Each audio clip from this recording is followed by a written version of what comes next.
Hello everyone, can I encourage you to take your seats for this next session? There actually wasn't supposed to be a break between them, but the miking up process is elaborate, I warn you, when it comes. Mary, please take your seats and we'll begin the next session.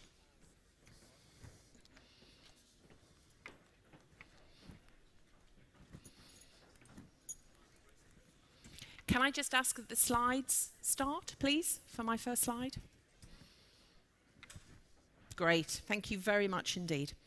Okay, welcome to this next session for this morning and today's Transport Day. It's a very short session in which I have a huge amount of work to do, as do my panelists, so let's get going. What I want to talk about and just share with you is the very practical contribution which many of our transport initiatives within the Slow Cat moving on process are making. My name is Sheila Watson. I'm Deputy Director of FEAR Foundation. I'm also a board member of Slow Cat and the leader of one of these initiatives. So I'm seeing this from many angles, and I will share my experiences from all of those angles with you right now. So, an overview of how we're going to run this quite short session. I will give you a brief introduction to the initiatives. I will then turn to Rasmus Valanko from WBCSD to talk about one of the new initiatives that is joining us, the Below 50 initiative. I then turn to Bronwyn Thornton of Walk 21 to introduce her new initiative, which is new to the transport initiatives, the Sidewalk campaign.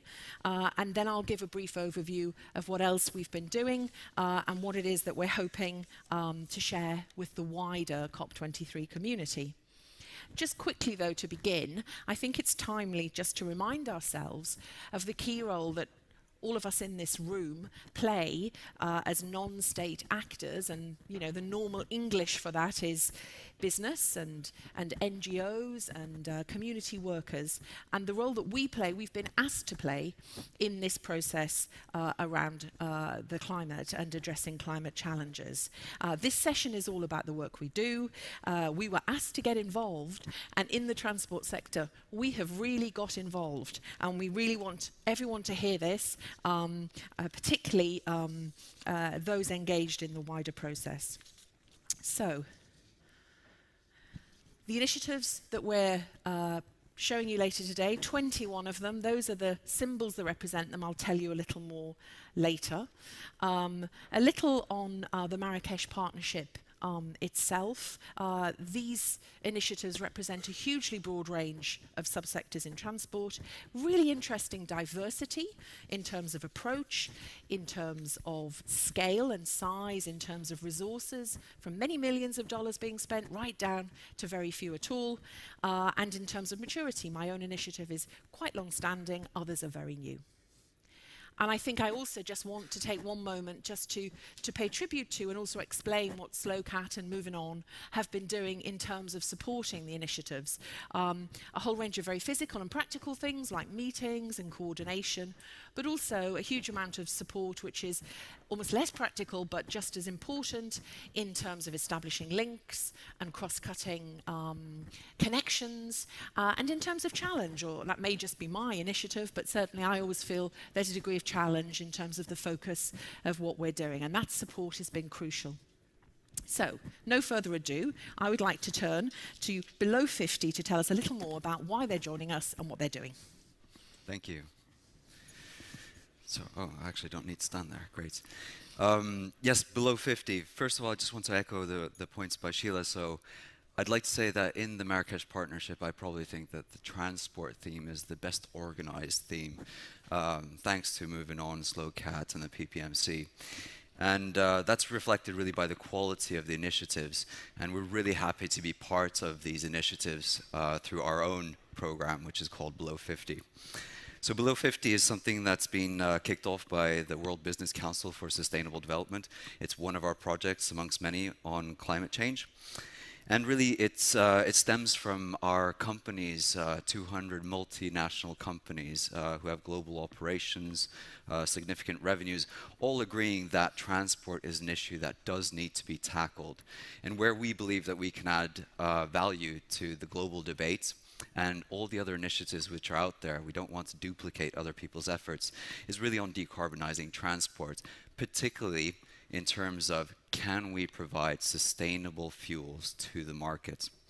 We appreciate that we're going to need a diversity of solutions for tackling the transport challenge, and our contribution is really on the sustainable hydrocarbon side. We're working very closely with a coalition called We Mean Business. So We Mean Business brings together different business organizations working on climate change. And in We Mean Business, there's a number of different initiatives similar to Below 50, covering other areas. Another one I would want to single out now is EV 100. That's really just a recognition that in the We Mean Business Coalition, we understand that we need a portfolio of solutions. It's not just about the below 50 fuels, it's also about electric vehicles, it's also about some of the other things we'll be hearing about from the other people here. But the important thing about the work in Below 50 and how it links to We Mean Business and the Marrakesh Partnership is that business is serious. They want to move faster. They want to move decisively on bringing these solutions to market. Here are just some of the numbers in terms of companies. We're seeing really strong growth in terms of multinational companies, but more and more also small and medium-sized enterprises wanting to provide solutions to climate change and really wanting to be seen as leaders, hence why this Marrakesh Partnership is a great, let's say, carrot as well in terms of promoting that kind of action. So Below 50, what is it? So we have brought together both the supply and the demand in one initiative, and that is the supply and demand for sustainable fuels. Sustainable fuels have 13 criteria. First and foremost, because we're in this forum, we're talking about greenhouse gases. So the name itself refers to the fact that all the fuels which are part of this initiative have 50% or more greenhouse gas reductions compared to fossil fuels. And that's on a life cycle assessment basis, including indirect land use change. The other 12 criteria include things like food versus fuel, soil quality, water quality, human rights, labor rights, land rights, this kind of stuff. So really what we've done here is we've got all the companies who represent a wide range of technologies to agree on what should a sustainable fuel look like. And also, more importantly, we've got the people who need these fuels to also agree on what a sustainable fuel should be. And in this group, what we're trying to do is grow the market for these fuels by bringing together the full supply chain, or actually value chain, because we also include investors and governments in this group. And really what we're trying to do here is grow that market. And the group has tried to be as tangible as possible. So we can do these global events and things like that, but what is it on the ground that we need to do? So we've identified the key barriers to the uptake of these fuels, and we've put together an action plan, and we're localizing that action plan in some key markets as well. As an example, just recently we've been working a lot in Brazil on the RenovaBio program there, trying to get the new legislation in place that would provide credits for the more sustainable fuels. Seeing as I have very little time, this is actually a half-hour presentation I'm using, but... well, you haven't got half an hour. No, I don't. I know minutes. that. So, that much? Okay. But Max.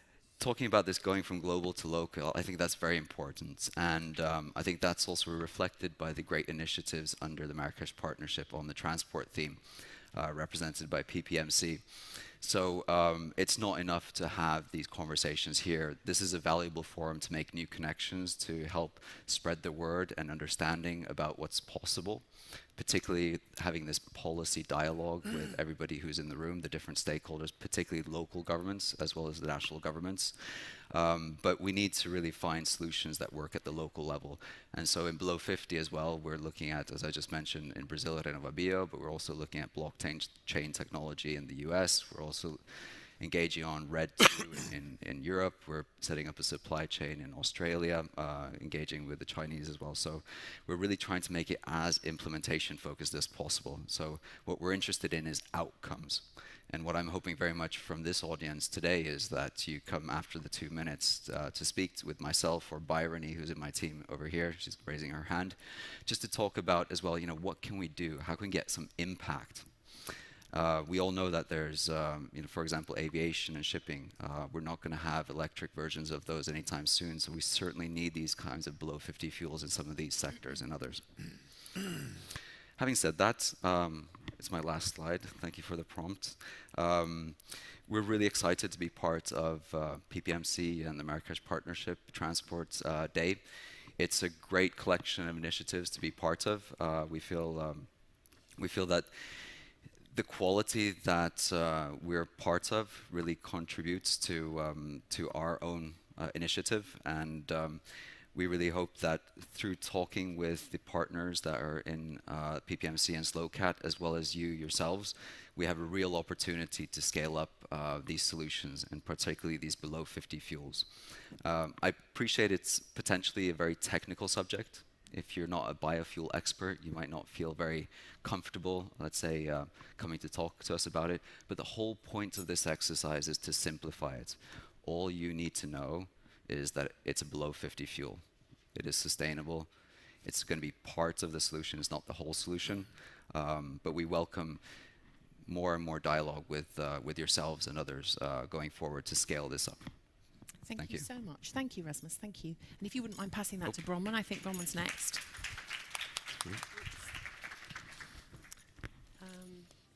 Great. Keep going forward, Bronwyn. You'll find your slide. I know it should have been somewhere else, but if you keep going forward, you'll find it. And then I will ask the organisers to go backwards when it comes back to me. Goodness. You should find... No? Oh. Right, there was a version of it. How annoying. How annoying. It hasn't made it in. That is not right. It should have been there. I understood it was. Bronwyn, can you tell us a little about it without I will talk your anyway. slide? I have pictorial assistance in my hand. No, I'm definitely not there. If you don't mind pausing there, then and we'll move on with the slides. Thank you, Bronwyn. I apologise. Okay. Well, hi everybody. I am the newly minted Chief Executive of Walk 21. It's a bit of a moment here at COP. We had a discussion about gender in transport and what's your organisation doing? So I promoted myself to increase the percentage of female Chief Executives in the mobility sector. I had a board member and a colleague in the room who seconded this idea, so that was quite a bit of fun on our first day. Brilliant plan. And I think the reason I share that as well, apart from this, I'm still sort of getting used to the idea, is because we're really pleased that walking is now one of these initiatives. Walking does need to be promoted in a way that it hasn't been for decades. Walking has been neglected, a bit like sidewalks in many cities around the world. And being part of the Marrakesh Partnership means that we now have that global recognition and value and of what walking brings to the transport agenda. I've worked in walking for over a decade now, and Health knows already. Health have been arguing for transport walking, everyday walking, for a very long time. And they know how important it is for our bodies. And what I'm pleased about here is that transport is finally recognising that we are the essential element. You can't have public transport systems if people can't walk. You can't ride a bicycle if you can't get off and walk. And I include people in wheelchairs here. So this is not just about two legs. It's about independent, personal mobility. So we're really pleased. Walk 21 has been around since the year 2000, and we have formed a new foundation to take forward this work on this global agenda. So we're very happy that the transport is picking it up. And so what we're proposing with our Global Sidewalk Challenge, and here's my visual aid, is to build sidewalks, is to actually give people, we can have behaviour change programs where there are sidewalks, where the community is built to support walking. But in many countries, particularly low and middle income countries, they just don't even have the facilities to walk safely, comfortably, and so therefore the attractiveness of walking has been devalued and neglected. So we just want people to build sidewalks. But what we also know is that already there is a lot of action happening out there, that people are doing things for walking. They are building sidewalks. Jakarta is a great example. A couple of years ago, there was a big furore because there were no sidewalks, and they now have a massive, what they call footpaths. That's integrated sidewalks, footpaths building program in Indonesia. And so we want to amplify what's already happened, bring it together. I hate all these analogies, but we want to grow the choir for walking so that we can raise the voice and so that we can understand that there is actually a lot happening, increase that sense of recognition and value. And what we're going to do through that is illustrate where sidewalks are being built and ask cities and countries to sign up to record where they build more sidewalks so that we can actually run a global map of and show that this infrastructure is going in and not just building but rehabilitating existing. And I know that throws up lots of questions about where do tradespeople go in some communities and how do we share the space, but we should be asking that question. How are we sharing the space between buildings in our cities? We've prioritised motorised traffic movement for a very long time, and maybe we need to think differently about that. So we're going to provide some capacity building, technical support, promotion and integration of these ideas, because the essence of this is that people have the right to walk, but they have the right to enjoy it as well. And that's what the Global Sidewalk Challenge is all about. It's a big step for us, and we're looking forward to it, and we invite you to join us on the journey as we take walking forward for the climate action agenda. Thank you. Thank you. Thank you so much, Bronwyn. I'm just going to leap up and pinch this. Oh, sorry, yes. No, don't worry at all. Thank you. Apologise again for the slide not being there, Bronwyn. But as always, you dealt with that wonderfully well. I'm going to appoint myself as CEO of my organisation as well. The fact I could easily do that, yeah, definitely overdue. What I'd like to do now is just to take us very quickly, and I apologise in advance, this will be quick, through the other initiatives that are in our alliance of initiatives. I intend to just run this session on, I think, claim back those 15 minutes that we lost at the beginning, so hopefully for organisers that will work. So don't feel the need to rush off. Stay with us until 1:45. I ought to say as well, this bit is particularly for the attention of our third panel member, Nicholas Vengensen, from the UNFCCC Sustainable Development Mechanisms team. This is a little bit of a transport showing off session. We really want you to see what we're up to. So let me launch into our initiatives. And what I really want to do is not just show them to you in brief, but to tell you a little bit about where they're going next, because I think when you've seen this, the diversity of sectors covered and plans for action really is rather impressive. So starting with our Eco-Mobility Alliance, I think what's incredibly interesting about what they're trying to do in building their city network is the keen focus they're taking on emerging trends and where cities are going next. And I think that's going to be a really interesting piece of work in 2018. To watch out for. Here we have EV100. That's a vehicle-focused initiative, obviously seeking to accelerate the transition to electrification. And here, I think the peer learning and the dialogue and the sharing of experience is something which is really vital in the sector. So as things are progressing, sharing those messages and getting people aware, particularly of the technology. GFEI. Now, this is my initiative, and this is where I take 10 minutes to tell you in-depth detail the many things we're doing and the many people we're talking to. Do you know what? All I'm going to say to you is, on this, since Paris, we have tripled the number of countries with whom we engage in promoting fuel efficiency, and I really do thank SLOCAT and PPMC and Moving On for the support with that. And just tell you that in 2018, we're going to be focusing on electric vehicles and heavy duty, and in the next session, I'll say more about that.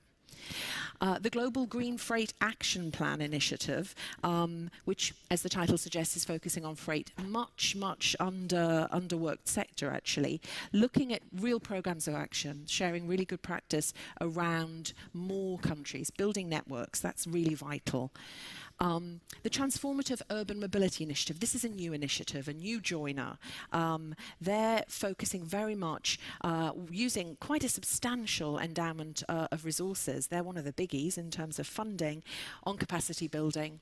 This is a theme of my own initiative. It's absolutely vital.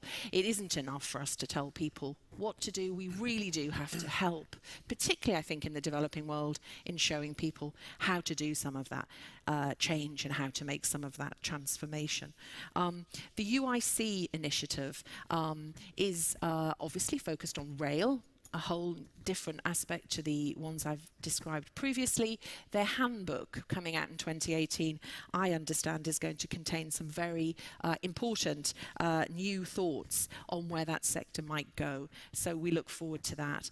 The UITP declaration on climate leadership is again focusing on public transport and on training tools, and actually referring back to what Bronwyn mentioned, the women's event which we both attended the other day. Key issue there is women in public transport, and a key issue is training. So this, I hope, will reflect on that as well as the climate aspects. The Urban Electric Mobility Initiative, there is a recurring theme here I think you'll see on electricity, again looking at how to spread skills in 2018. The ZEV Alliance, this is a very well-known alliance, again, electrification, looking hard, I think, in the next months in 2018 to grow that alliance out and to bring more people into this rather influential grouping. Airport Carbon Accreditation Initiative, this brings in the aviation sector, crucially important in transport, and we're very excited that they're involved with us actually. And again, building the network, increasing the number of airports included in the work. Cycling delivers. Bernard takes his seat at just the right moment. This is his work. We all know how important this is in the mix of sustainable solutions for mobility, and I think the Velocity event in Brazil in 2018 is going to be a very important one in casting some focus onto that. Low carbon roads, so here we have infrastructure, so we really are trying to touch as many parts of the transport piece as we can here. Looking particularly at adaptation issues, very important to us. Navigating the changing climate is an initiative which has focused very much on waterways, and again, an important and underused resource in terms of moving goods, I think. And again, an adaptation focus with that one. Taxis for smart cities. Crucially important. Much discussion about Uber at the moment and the impact of that, certainly in London, on the size of the fleet.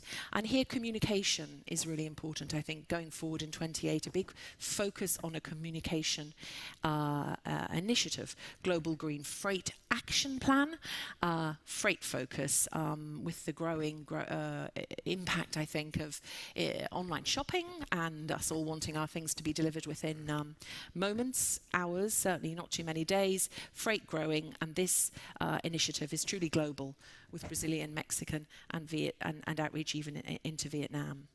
Mobilize Your City obviously has an urban focus. I know that the World Urban Forum next year will be a very important place at which this work will be shared. And again, I think a training capacity building focus there in 2018, which is very important. Low sulfur fuels, clean diesel vehicles, hosted and supported by the Climate and Clean Air Coalition, touches on some of the fuel issues which were referred to earlier by Rasmus.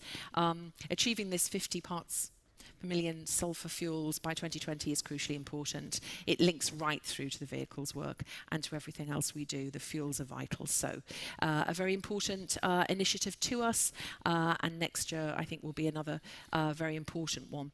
So conclusions from all the work we've been doing and all this work that is planned. And this is where I think we really want people to understand that what we're doing here is offering up our experience and our understanding, just pointing to a few things that people should hear, but also that would be very helpful in terms of going forward. We've achieved a great deal since Marrakesh and Paris, but we've learned a few things too, I think. And, you know, the interest in transport is growing very, very quickly.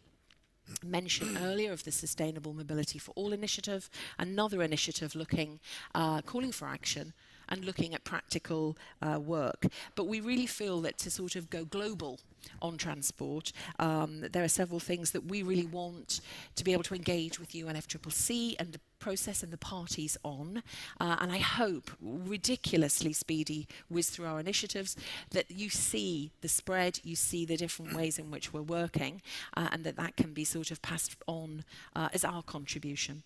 So just a few key elements of what we'd like to identify in terms of what we'd like the parties really to hear. There are cost-effective solutions. We're all in different ways working those up. Some of those initiatives very specifically, my own initiative is all about cost-effective fuel efficiency. Take advantage of our knowledge and our experience, and there are resources within our initiatives as well, which are to be drawn upon, and they can make a real contribution. And I think one very specific idea, which we've been discussing in our community, is that if we could take some special time together, transport and yourselves, technical sessions, really to share this in depth, I think that would be very positive and useful. That within the mantra, and it means a lot to us, this avoid, shift, improve. We each play in different parts of it. Within the mantra of avoid, shift, improve, it's essential that policy frameworks are coherent.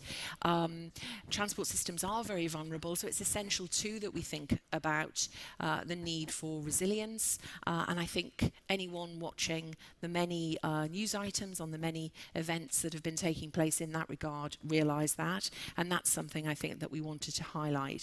Clearly, we need all the ministries in the room. This is the bane of our lives.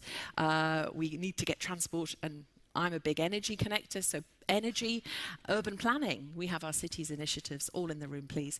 And then scaling up, well, that's always the request, but particularly in LDCs, resources sometimes get directed to countries that have a little bit of resource already. My own foundation very much focuses outside of those countries. So that's something we'd like to point up to. So, thank you all for your attention. Forgive me for directing a lot of that directly at you, but we're really glad to have you here right now to perhaps, if you wouldn't mind, just take a couple of minutes to respond, to let us know what you think of this work, perhaps how we compare to other sectors, and how you think things could go ahead together. Thank you. Absolutely. I'm going to start with an applaud for that. Well, thank you very much, Sheila. It's actually difficult to not get impressed of what you are doing, what you are all doing on transport. I think that, some of the initiatives, Walk 21, are obviously walking the talk. I think all the initiatives are on the move. And if I should compare this to what is happening in the other content group or thematic areas in the Global Climate Action Partnership now, you will see the same thing. All the different sectors are on the move. Different sectors are struggling with different challenges, I would say, but you all have the common need that you described in the last slides here, which is to connect the practitioners on the ground with the policymakers also on the ground. They should be. One thing to be important to keep in mind here is that when the Paris Agreement was adopted 2 years ago, there was a realization that now we have the blueprint for how to do this. Each country will have a climate action plan, a national determined contribution, and it's their responsibility to implement it. And it was also a widely known understanding that governments are not going to be able to do this on their own because action will have to happen at the ground. So they need to know what can be done. They need to know what are the technologies, the solutions, the issues that need to be addressed and that are available to provide a solution. The Marrakesh Partnership for Global Climate Action was created last year in Marrakesh for this particular reason, to bring together you with our negotiators representing your policymakers at home, at the national scale, but also at local levels. We have been in business 1 year, basically. And of course, I mean, what you will see, we're a baby, we're taking baby steps. We are not happy with what we have achieved so far in terms of achieving this connection. But we're happy with what we have been able to put in motion, including the facilitative dialogue, which is taking place next year. It's probably going to be called the Talanoa Facilitative Dialogue, and actually starts now, and will go on to COP24, which will be in Katowice in Poland, and where the policymakers are actually asking, where are we, where do we want to go, and how can we go there? When it comes to transport, you are the guys and gals who can do this. You can provide answers. After COP24, there's more work to be done. So this is not a short-term issue, it's a long-term issue. But I think initially to get this up to the attention, to the policymakers, including identifying how can you do this. Because we have been having these technical examination meetings in UNFC for a couple of years where technical experts, some of you, meet with some of our negotiators. And it's been interesting. We got some reports out of that. I'm not sure that it's really have made a big change. So this is another issue that is being discussed in the negotiations over in the Bula zone right now, is how can we make this whole process more interactive. But I must say, it is very impressive what you're doing. Knowing that transport, it's easy to define transport, but it's so many different parts that you need to address. If it's biofuels or infrastructure or financial incentive, technology or awareness and everything. But we know it can happen because it happened before. One of my favorite pictures, I didn't bring any pictures here, is a picture of New York in the early 1900s. When you don't have any cars, you just have horses. And when the Fords and the cars came in, it was an absolute, attitude that cars will never ever take over because we have so many horses. We have a big business that is on horses. Why should they disappear? 10 years later, a picture 10 years later, it's all cars and almost no horses. We are at the beginning of 1900s, about 100 years later, and we are at that stage where we are so used to fossil fuel transports of different kinds. And 10 years from now, it has to look differently, completely differently. And you are the people who are going to make this happen. And from UNFC, we of course want to work with you. And we're very happy to work with you. And you have our commitment to help you to bring this to our policymakers in the UNFC process. Thank you very much indeed. That's great to hear. I do actually have your business card, so that is something that will be followed up. I know that the team at SLOCAT and elsewhere will do that. And I know also that the Unknown Facilitative Dialogue is all about stories, and I think you will find, and sharing stories and listening to people's stories, I think you'll find a rich seam of stories about transport that we can share, and the technical expertise is clearly there too. Now, I know time is tight, but I just want to give the audience an opportunity, perhaps just if any questions have emerged, as you've heard from our two new initiatives and from our colleague from UNFCCC, whether there's anything anyone would like to ask. No, we're looking good. That's a definition of a good panel. We just told them everything they needed to know. No questions at all.